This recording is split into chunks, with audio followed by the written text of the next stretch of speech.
नमस्कार साथियों, मैं रविन्द्रनाथ दुबे इस शहर के सत से। आज हमारे साथ हैं पूर्व पार्षद हिमांशु मित्तल जी।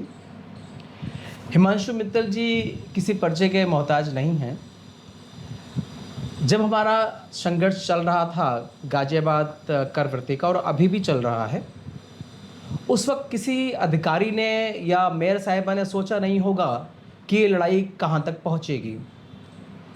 शायद जो कर वृद्धि कर दी गई वो कई पार्षदों को अपने उसमें लेकर उनसे सहमति बना ली होगी कि इतनी कर वृद्धि कर देते हैं, हमें गाजियाबाद के लिए इतना डेवलपमेंट करना है, दिखाना होगा किसी को विकास। लेकिन उन्होंने ये नहीं सोचा था कि जनता का उनको ये नहीं पता लग रहा था कि हम जनता तक का शोषण कर रहे हैं। विकास दिखाना चाहते थे या मुख्यमंत्री साहब को दिखाना चाहते थे हम किस तरह का विकास कितनी जल्दी कर सकते हैं। कर वृद्धि दर 400-500% बढ़ा दी गई और इस चीज़ की पीड़ा हमारे 3 पूर्व पार्षद को हुई, जिन्होंने ये सोचा कि शायद जनता की आवाज़ ना सुनी जाए और उन्होंने न्यायालय की लड़ाई लड़ी। हमारे माननीय पार्षद राजेंद्र त्यागी जी, हिमांशु मित्तल जी और अनिल स्वामी जी ने इस बीड़ा उठाया इसका, और वो न्यायालय से उन्होंने इस चीज़ को लड़ना शुरू किया। शायद ये सोचा नहीं होगा ना अधिकारियों ने, ना ही मेयर साहिबा ने, और उन चापलूस पार्षदों ने जो उनकी जो अधिकारियों के उसमें आ गए। एक पार्षद थे गौरव सोलंकी जी, जिनको मैंने शेरे पार्षद बोला था। आज मैं उनको मंगल पांडे का नाम भी दूंगा, क्योंकि वो इकलौते पार्षद थे जिन्होंने इस मशाल को जलाया सदन के अंदर, और सदन के अंदर जलाने के बाद फिर उनके साथ बहुत सारे पार्षद मिलते चले गए। लेकिन जो अग्रणी भूमिका हम निभाई, अगर 3 पार्षद, फिर मैं बोलूँगा माननीय राजेंद्र त्यागी जी, हिमांशु मित्तल जी और अनिल स्वामी जी, अगर ये पहला कदम ना उठाते तो आज हम लड़ाई हार चुके होते और वही 400-500% जो हमारा टैक्स है वो चुपचाप हम मन मार कर दे रहे होते। हिमांशु मित्तल जी का मैं धन्यवाद करूंगा, इतना वह कहते हैं बिजी शेड्यूल होने के बाद भी उन्होंने मुझे टाइम दिया। हिमांशु जी, मैं आपसे सबसे पहले धन्यवाद करूंगा सर, और कहते हैं नमन करूंगा कि आप लोगों ने इस चीज़ की लड़ाई लड़ रहे हैं। मतलब अभी आप पूर्व पार्षद ना होने के बावजूद भी आपके पास पीड़ा है, वो जो जनता का शोषण हो रहा था उससे लड़ने के लिए। अभी मैं आपसे वहाँ से बात करता हूँ। 3 सितंबर को अभी डेट थी, तो बताइए क्या हुआ और कैसे आगे होगा, और इस लड़ाई को कैसे आपको लग रहा है, क्योंकि ये धर्म और अधर्म को, सत्य और असत्य की लड़ाई है। 3 सितंबर को से पहले हमारे द्वारा माननीय हाई कोर्ट में रिजॉइंडर दाखिल कर दिया है। जी जी। रिजॉइंडर दाखिल करने के बाद में जो प्रोसेस चलता है, रिजॉइंडर वही जो उन्होंने कुछ किया तो उसका जवाब जो उन्होंने जवाब दिया था उसका जवाब हमें देने के लिए कहा, जी जी। तो उसे रिजॉइंडर कहते हैं। हमने रिजॉइंडर अपना फाइल कर दिया। रिजॉइंडर फाइल करने के बाद में जो प्रोसेस बचता है, केवल एक बहस का प्रोसेस बचता है कि दोनों वकील जो है हमारे और नगर निगम के, वो आपस में कुछ मुद्दों पर जिस पे कोर्ट कहेगी वो बहस करेंगे, और उसके बाद में हाई कोर्ट किसी नतीजे पे पहुंच जाएगी। जी जी। वो नतीजा जहाँ तक हमें लगता है हमारे पक्ष में ही आएगा। हाँ। क्योंकि उसमें बहुत सारे ऐसे लॉ हैं, कानून हैं, जिसमें शासन को अधिकार नहीं है ये तय करने का। तय तो बोर्ड ही करेगा। जी जी। अब नगर आयुक्त साहब बोर्ड को कुछ नहीं समझ रहे या नहीं मान रहे, ये मैं कह नहीं सकता, क्योंकि बहुत सारी ऐसी चीज़ें अभी भी मेरे प्रकाश में आ रही हैं। हाँ। जिसे बोर्ड की उपेक्षा करके लगातार जारी किया जा रहा है। जी जी। तो मेरे ख्याल से तो बोर्ड ही सर पर रही है, लिखा भी है, लेकिन नगर आयुक्त साहब क्यों नहीं मान रहे? नगर आयुक्त साहब ने तो, मैं आपको शायद इस चीज़ का भी क्या कहते हैं पता होगा कि मुझे 50 लाख का नोटिस भेजा गया था मानहानि का, और उसमें साफ साफ लिखा हुआ था कि कहते हैं जो नगर आयुक्त हैं वो इस चीज़ के लिए लायबल नहीं है कि सदन कोई अगर प्रस्ताव पास करे तो उसको वो बाध्य हों उसको लागू करने के लिए। ये शायद मैंने आपको पॉइंट दिखाया भी था। 117(1) और 117(5) में बहुत क्लियर लिखा हुआ है कि सदन के द्वारा पास किए गए कोई भी निर्णय को एकजुट करने की पावर जो है नगर आयुक्त में, प्रशासनिक पावर नगर आयुक्त में है। जी जी। और बाकी पावर सदन में है। और अगर वो किसी निर्णय से असंतुष्ट हैं तो उसको शासन को भेज सकते हैं, शासन से जिस तरीका का भी आदेश उस संबंध में आए। लेकिन इस टैक्स वाले विषय में किसी भी तरीके का कोई ऐसा संदेश शासन से नहीं आया जिसे ये लागू करने को तारीख। वहाँ जो लिखा हुआ है बहुत स्पष्ट लिखा हुआ है, नगर निगम की सुसंगत धाराओं के अंतर्गत हाँ, न्यूनतम दर। स्वयं स्तर पर जी जी। मासिक किराए की न्यूनतम दर निर्धारित करने का कष्ट करें। हाँ, हाँ। अगर उनको करना होता तो वो रेट तय करके भेजते कि जो तुमने रेट दिया अप्रूवल करते हैं लगा दो। नहीं कहा, उन्होंने कहा न्यूनतम स्तर पर नियम अनुसार। नियम क्या है? सदन करेगा तय, तो आपको सदन में लाना चाहिए था। और ये प्रस्ताव तो हम बहुत पहले खारिज कर चुके हैं। ये जो एक प्रस्ताव खारिज हो जाता है उसे नए सिरे से पेश करना होता है। हाँ। आपने पेश क्यों नहीं करा? क्योंकि 7/6/2022 हाँ हाँ को ये प्रस्ताव सदन में आया। जी जी। जब हम पार्षद थे, जी। राजेंद्र त्यागी, मैं, अनिल स्वामी सभी थे। जी जी। हमने हमने उसी टाइम इस प्रस्ताव को ये कहते हुए खारिज करा कि इसे अगली बोर्ड की बैठक में रखना, क्योंकि नया सदन आने वाला है, नया हाँ, हाँ। सदन ही निर्णय करे तो अच्छा है। जी जी बिल्कुल। हम जाते हुए किसी भी जनता पे बोझ डालना इस तरह का नहीं चाहते। अगली जब बैठक 16/9/2022 को हुई, हाँ, तो हाँ। ये प्रस्ताव उसमें प्रस्तुति नहीं किया गया, अच्छा। बल्कि जब पूछा गया भाई वो प्रस्ताव कहाँ है, तो ये बताया कि साहब शासन को हमने भेज दिया है। जिस पर राजेंद्र त्यागी और हम लोगों ने बड़ी असंतोष व्यक्त किया कि जब कोई प्रस्ताव को हमने अभी तक पुष्टि भी नहीं करी है, आप शासन को किस आधार पर भेज सकते हैं? हाँ, हाँ। आपने बहुत गलत किया है। खैर वो बात हमारी वहाँ खत्म हो गई। उसके बाद में 7/1/2023 को भी दोबारा बैठक हुई, कोई किसी तरीके का प्रस्ताव नहीं आया। 7/1/2023 को हमने स्वयं स्तर पर पूरे निगम ने, सदन ने जी जी। ये तय करा कि भाई अगला साल जा रहा है और हमारा कार्यकाल खत्म हो रहा है। जी जी। तो हमारे कार्यकाल खत्म होने के बाद में पता नहीं ये सदन किस तरह से चलेगा, क्या करेगा, इसलिए हम कोई नीति ऐसी निर्धारित करते हैं जिससे कि अगले साल का टैक्स जो है वो चलता रहे। हमने स्वयं स्तर पर 10% टैक्स बढ़ाने की घोषणा करी जी जी। और वो 2023-24 और 24-25 तक जारी रही। हाँ हाँ तो जब हम उसको खारिज करके नया रेट तय कर चुके, 10% बढ़ा चुके, तो वो प्रस्ताव तो अपने आप ही खत्म हो गया। हाँ हाँ। तो उसे लागू करने का कोई मतलब ही नहीं है। तो मतलब क्या कहते हैं, देखिए मेरे ख्याल से 1/4/2024 से मनमानियाँ शुरू हो गई थी। जैसे मेरे ख्याल से 2 कर प्रणाली हो गई नई संपत्ति जितनी थी, हाँ, हाँ। उन पर इन्होंने 1/4/2024 से नई रेटों के हिसाब से लगाना शुरू करा, क्योंकि बहुत कम संख्या में लोग थे तो इतना कोई ज़्यादा फर्क पड़ा नहीं। हाँ हाँ। और वो चलता रहा।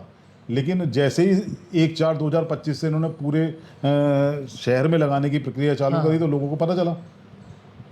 और ये अभी भी हाई कोर्ट में भी यही कह रहे हैं कि 1/4/24 से लगाया था, वहाँ जवाब दे दिया है हमने। हाँ हाँ। लेकिन टोटल मिला के गाजियाबाद की जनता का उत्पीड़न, हाँ हाँ। और ये नहीं होना चाहिए। मेरा, राजेंद्र त्यागी का, अनिल स्वामी जी का, हम लोग अपना अलग बैठे हुए थे। हमने कहा भाई जब शासन ये पार्षद लोग चला रहे हैं तो इनको करने दो, हमारा इसमें घुसने का कोई मतलब वो नहीं था। लेकिन जब लास्ट में जनता की तरफ से ये हमें बार बार कहा गया कि भाई साहब बहुत दिक्कत होगी, कुछ करो कुछ करो, फिर हम लोगों को आकर मैदान में आना पड़ा। अदरवाइज हम इच्छुक नहीं थे बिल्कुल भी। भाई जो सदन चुन के आया है वो अपना कैपेबल है, वो करे। हाँ हाँ हाँ। लेकिन जब लोगों ने कहा, बहुत सारे व्यापार मंडल के लोग आए, दुनिया भर के लोग आए, तब फिर हमने कहा भाई अब तो हमें इसमें जाना पड़ेगा। बिल्कुल। अच्छा, मतलब ये बात है कि जो आशा शर्मा जी जो पूर्व मेयर थे, उनके उस वक्त से शुरू हो चुका था ये उछल कूद। हाँ। और उस वक्त आयुक्त साहब कौन थे उस टाइम? महेंद्र सिंह तंवर। मतलब ये एक तरह से जो सीट में बैठ जाता है आकर, मतलब वो अपने हिसाब से सोचता है फिर मेरे ख्याल से, क्योंकि नए आयुक्त साहब आए, उन्होंने भी वो उसी चीज को नहीं, हमने तो मना कर दिया था ना, आशा शर्मा जी के टाइम में मना हो गया था बिल्कुल क्लियर। इसको जब वो प्रस्ताव आपने पेश नहीं करा सदन में दोबारा, और सदन ने अपने आप स्वयं स्तर पर 10% रेट बढ़ाने की घोषणा कर दी, और वो चलता रहा, तो पिछला प्रस्ताव तो अपने आप खत्म हो गया।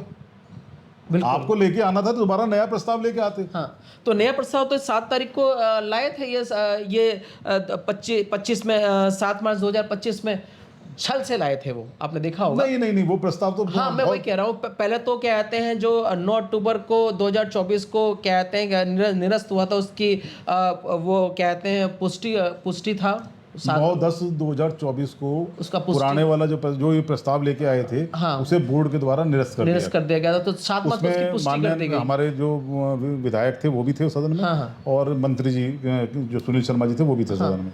उसको निरस्त करने के बाद में उसकी पुष्टि कर गई 7/1/2023 को। वो 7/1/2024 में, 7 मार्च 2024, सॉरी 7 मार्च 2025 में, अभी इसी साल। हाँ, 25 में पुष्टि करने के बाद उसी में एक प्रस्ताव और जोड़ दिया गया। हाँ, उसमें प्रस्ताव को जब कोई पेश किया जाता है तो लंच के बाद, टी ब्रेक या लंच के बाद, नहीं, प्रस्ताव का एक जिक्र होता है। प्रस्ताव एक तो मेयर साहब की अनुमति के से ही जोड़ा जाएगा। उसके बिना कोई प्रस्ताव सदन की उसमें नहीं जोड़ सकता। प्रस्ताव को रखा किसने, इसका कोई जिक्र नहीं है। प्रस्ताव तो कोई रखेगा ना, मेयर साहब उसे अनुमति देंगे, ठीक है, क्योंकि एजेंडे में प्रस्ताव नहीं है वो। हाँ, एजेंडे में नहीं है। तो जब एजेंडे में नहीं है तो प्रस्ताव रखा किसने, रखा तो स्वीकृति किसने दी रखने की, पहले तो ये बताना चाहिए ना। और स्वीकृति देने के बाद में उसका अनुमोदन किसने किया, ऐसा कोई जिक्र नहीं है उसमें। केवल 2 व्यक्तियों के नाम उसमें आते हैं। हाँ, एक प्रवीण जी है, एक पता नहीं राजीव जी का, हाँ। कि भाई इनके द्वारा कहा गया कि अगर शासन के द्वारा ऐसा कुछ आ गया है तो स्वीकार कर लेना चाहिए, बाकी कोई जिक्र नहीं है। और उसके बाद में कम से कम 40 या 50 पार्षदों के लेटर मेरे पास हैं रखे हुए, जी जी जी। जिन्होंने लिख के नगर आयुक्त को कहा कि इस तरह का कोई प्रस्ताव नहीं आया है। तो ये चीज़ क्या है आप ये चीज़ वहाँ से कोर्ट में बताई जाएगी मेरे ख्याल से कि जो, क्योंकि ये 7 मार्च वाला प्रस्ताव रख देंगे कि जी 7 कोर्ट में मार्च बहुत को। सारी चीज़ें कही गई हैं। अच्छा। अभी उनका खुलासा करना इसलिए उचित नहीं है कि कहीं ना कहीं उसमें कार्रवाई विवादित होती है और दूसरे पक्ष को भी पता चलता है कि हमारी क्या क्या चल रही है। बिल्कुल बिल्कुल। तो इसलिए मैं उसे नहीं बताना चाहूँगा। उसमें बहुत सारी चीज़ें ऐसी हैं जिससे ये साबित होता है कि ये प्रस्ताव गलत रखा गया। और उसके बाद में 30/6/2025 को जो बैठक हुई है, हाँ हाँ, सबसे बड़ी जो विडंबना है, बिल्कुल बिल्कुल। हम कोर्ट मूव कर गए। हाँ कोर्ट मूव करने के बाद में कोर्ट ने इनको जवाब देने का अवसर दिया। जब जो इन्होंने जवाब कोर्ट में दाखिल करा है, हाँ। उसमें ना तो 9/10/2024 की बैठक का जिक्र अच्छा। है और ना ही 30/6/2025 की बैठक का कोई जिक्र इनके द्वारा किया गया है। ये एक गंभीर अनियमितता है और मैं समझता हूँ कि अगर कोर्ट को आप गुमराह कर रहे हैं तो ये अपराध की श्रेणी में आता है। और नगर आयुक्त साहब और मेयर साहब की तरफ से जो जवाब दिया है, हाँ हाँ। वो हमारे सीना साहब ने दिया है, जो मुख्य कर निर्धारण CTO अधिकारी, वो, हाँ, हाँ, हाँ। उन्होंने जवाब चीफ दिया। टैक्स ऑफिसर हाँ, जो है, तो CTO। चीफ टैक्स ऑफिसर ने मतलब कोर्ट के सामने गलत हल्फनामा पेश किया है मेरे मानने से, क्योंकि जो घटनाएं घटित हो चुकी हैं, हाँ। कोर्ट को बताना जरूरी है। तो ये इनको डरने लगता है कि क्या कहते हैं कि हम गलत पेश कर रहे हैं, मतलब बेखौफ होकर काम कर रहे हैं ये लोग। अब सीना साहब तो रिटायर होकर चले गए। अच्छा, उनका, हाँ, उनका रिटायरमेंट था, हो गया रिटायर वो। अब जवाब देने के लिए दूसरे जो पक्ष है वही कह देंगे कि साहब हमें पता नहीं था, हाँ, क्या उन्होंने दे दिया, बिल्कुल उन्होंने दे दिया, उनको फंसा के निकल जाओ आगे। मतलब पहले से सोची नहीं, मैं तो दूसरी बात कह रहा हूं। मेयर साहब ने जब 30/6 की बैठक में कहा 2 महीने सर्वे होगा, हाँ। और सर्वे के उपरांत जो है पुराना टैक्स ही लोगों को लगेगा, हाँ। तो क्या मेयर साहब को भी इसकी जानकारी नहीं थी कि कोर्ट में ये लोग गलत एफिडेविट दे रहे हैं? बिल्कुल। और मेयर साहब भी पार्टी है। हाँ, मेयर साहब और आयुक्त साहब हाँ, पार्टी है। वही तो कह रहा हूं। सिन्हा साहब तो एक उनकी- एज ए उनको रिप्रेजेंटेटिव बिना बताए सीटीओ साहब अगर इस तरह का कोई हल्फनामा कोर्ट में दे रहे हैं, तो गंभीर अपराध की श्रेणी में आता है। मतलब मेरे ख्याल से अब मेयर साहब और आयुक्त साहब बचाव की मुद्रा में आ चुके हैं।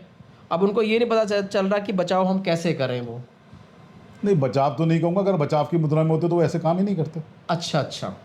भाई मैं तो कह रहा हूँ चीफ जस्टिस किसी टाइम में चंद्रचूड़ हुआ करते थे हाई कोर्ट में, हाँ। अगर उनके सामने इस तरह की फाइल चली जाती, मैं गारंटी से कह रहा हूँ, हाँ। वो तलब कर लेते।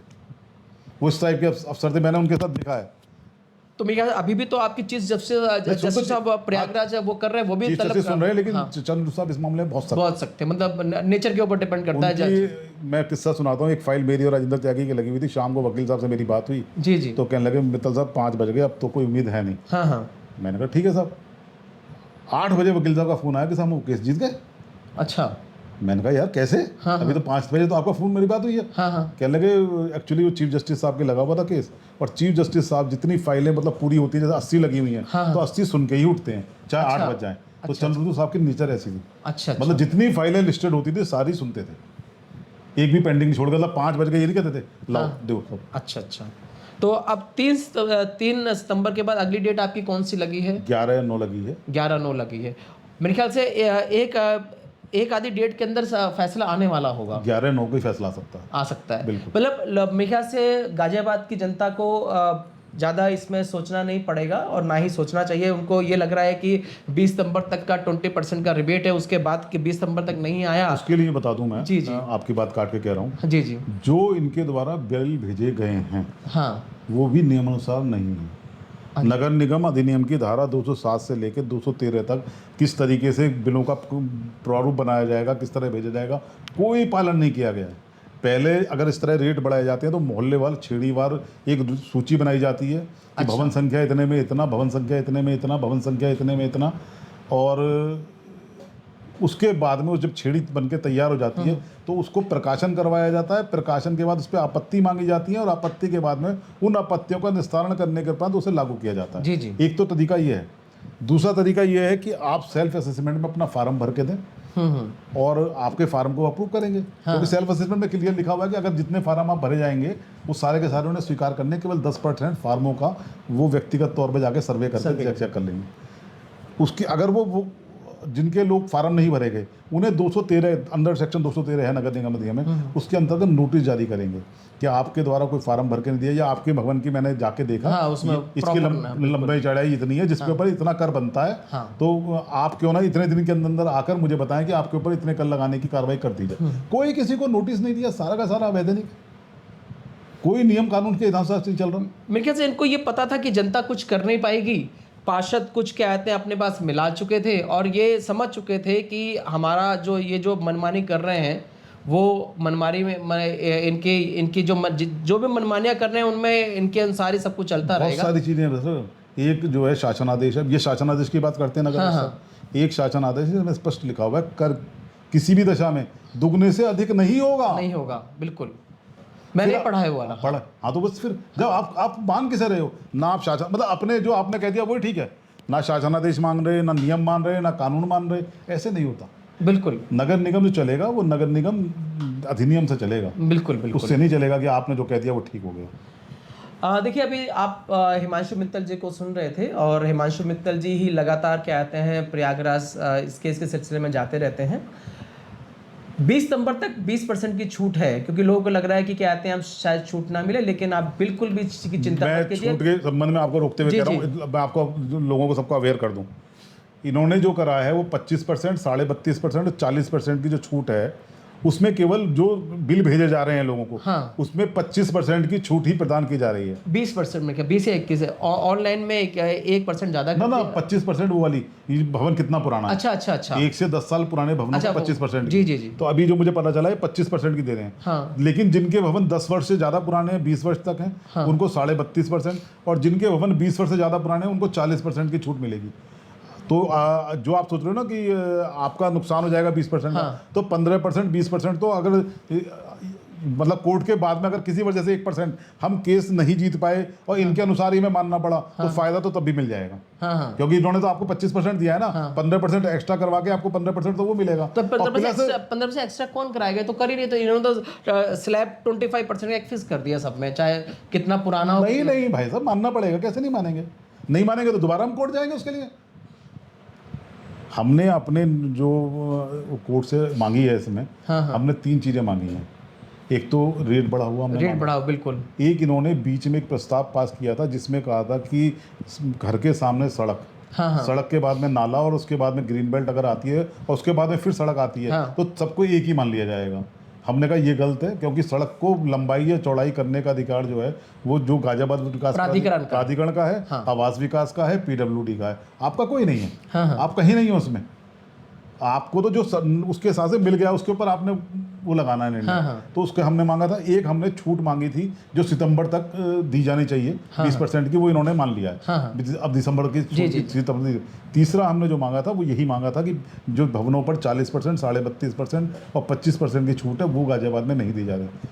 नगर आयुक्त साहब बहुत जगह कहते हैं कि भाई साहब टैक्स जो है कम है और जगह से, बेशक कम है, लेकिन छूट भी तो नहीं है भाई साहब। और जगह वो 40%, 25% और 32.5% की छूट है, बिल्कुल। तो इसलिए मैं लोगों से कहना चाहता हूं कि मतलब अभी इतनी जल्दबाजी ना करें आप लोग, अभी संयम रखें, और अगर जा भी रहे हैं तो अपने भवनों के पुराने के हिसाब से जो बिल आपको दिए गए हैं उसमें उनसे ये कहें कि भैया इसमें 15% की जो मतलब अगर आपका 10 वर्ष से ज़्यादा पुराना है तो 32.5%, और अगर उससे कम पुराना है 20% साल से ज़्यादा पुराना है तो 40%, ये छूट और दो भैया।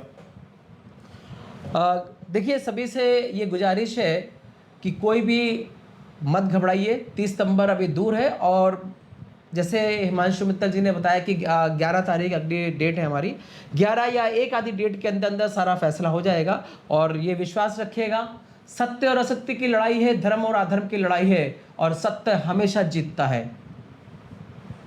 आज के लिए बस इतना ही। नमस्कार।